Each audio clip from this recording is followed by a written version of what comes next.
Okay, so now you have your 4 photos that have been cropped.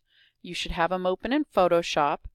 And what we want to do is we want to go ahead and unlock that layer and duplicate. So we have 2 of the same photo on top of each other. Okay? So what we're going to do then is we're going to make a selection. We want to make some kind of creative selection for it. You can use any of your selection tools. Let's say, for example, that I want to do just some random organic shapes where I continue to add to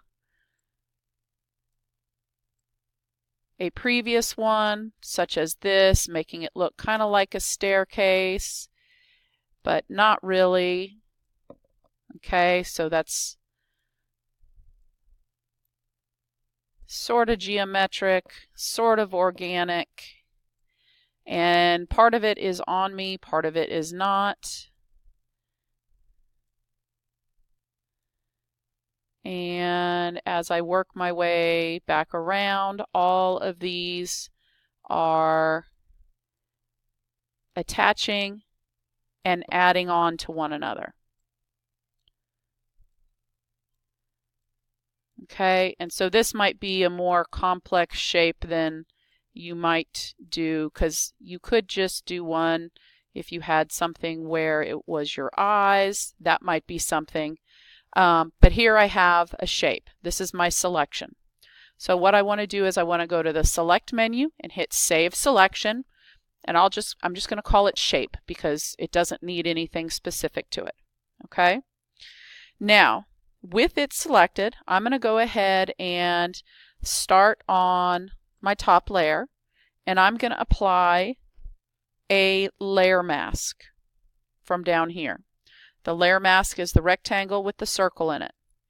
And notice that what it has selected is just the shape that I drew. Okay? So now I'm going to hide that layer, and I'm going to go to the one underneath.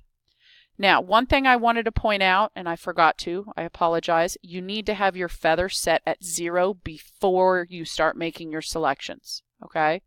So now I'm going to do Select. I got to load the selection that I saved. Okay, remember I called it Shape. There it is. Then I'm going to select the inverse.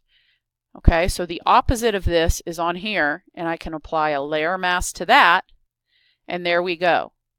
Okay, if I put them together, you see the whole image like there's nothing different about it. But if you look at each layer on its own, you can see what has been selected. Go ahead with your remaining 3 photos. Use a variety of shapes. And again, you can use any of those tools to make your shape. It doesn't have to be anything specific. And I can apply my layer mask. And then I can go and load the selection. And inverse. And apply it again.